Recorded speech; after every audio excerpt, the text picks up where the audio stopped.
There's a sentence that gets said to women. Usually quietly, sometimes not. It shows up in 100 forms. You're too intense, you feel too much, you need too much, you ask for too much. And the common element is that one little word. Too, too, too. Like the problem is the volume and the volume is you. I want to talk about that word for a minute, because I don't think it means what we've been told it means. Too much for what? That's the question that almost never gets asked. Too much compared to what? Compared to whom? When someone says you're too much, they're using a comparative and they're almost never naming the standard. They just expect you to know. And usually the standard they're using, the silent, never stated standard, is themselves.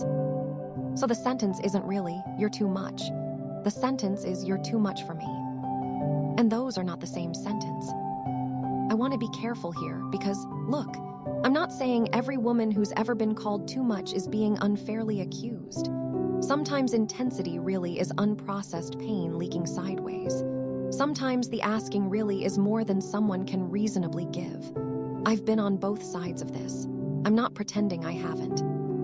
But in most of the cases, I keep encountering, and I think this might be most of the cases this audience encounters. The accusation didn't come from someone overwhelmed by your difficulty. It came from someone who couldn't meet your normalcy. There's a difference, and it's the entire difference. Think about the kind of man who calls a woman too much, not the dramatic caricature, the regular version, the version who says it almost gently, almost concerned, like he's just being honest. You feel things really intensely. You're a lot. I'm not sure I can give you what you need. What do you actually know about that man? Usually, that he has very little vocabulary for emotion, very little tolerance for conversations that don't tidy up neatly, very little practice with the kind of sustained attention that long love asks of you. He hasn't built any of the muscles the relationship is asking him to use, and instead of saying, I don't have these muscles, he says, you're asking for too much. Because the second sentence puts the problem outside him. The first sentence puts it inside him, and he doesn't want it to be inside him. So he relocates it. And it lands on you. Right. It lands the way a verdict lands because you trusted him, because you let him close enough that his read of you started to feel like your read of you. And so when he says you're too much, you don't hear it as data about him. You hear it as data about yourself. You take it home. You turn it over in bed. You wonder if maybe he's right. You start moderating. You start downshifting. You ask for slightly less than you actually need. You learn to be strategic about when to feel things and when to pretend you don't. You become, and this word is important, manageable. And here's the part that's really hard. It works. For a while. You can shrink yourself into a relationship. You can absolutely make yourself smaller, easier, lower maintenance, less hungry, and you can keep a man that way. I'm not going to pretend you can't, because that would be dishonest and you'd know. But here's what you can't do. You can't shrink yourself into being loved, not the way you actually want to be loved, not by someone who can see all of you, because the small version of you isn't all of you.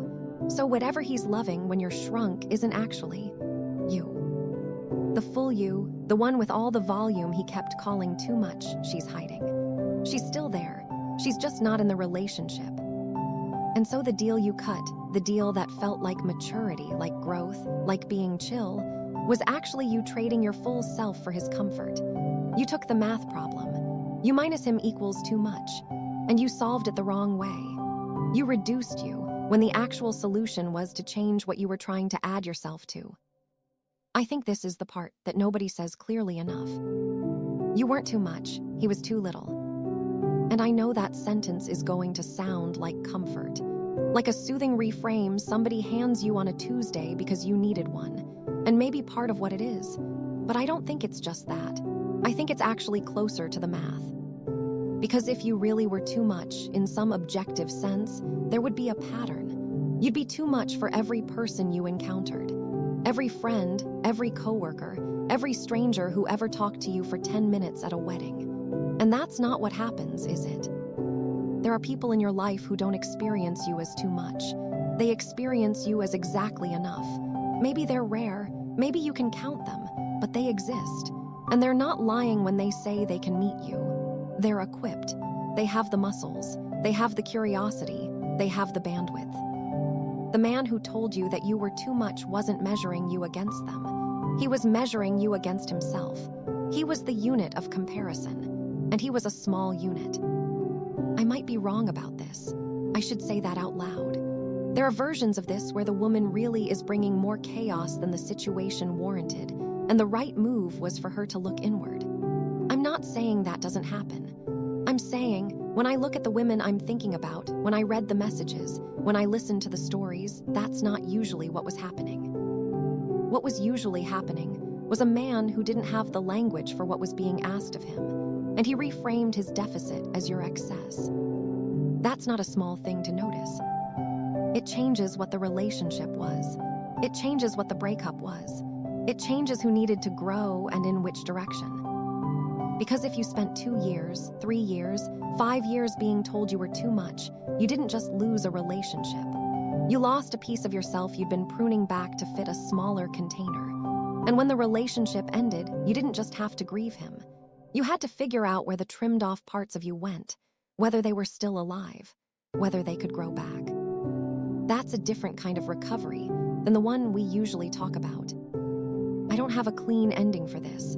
I don't have a 5-step program. I think the most useful thing might just be the sentence itself, said clearly, more than once, until it stops feeling like permission and starts feeling like a description of what actually happened. You weren't too much, he was too little. It's worth saying out loud, at least once, even if no one else is around to hear it.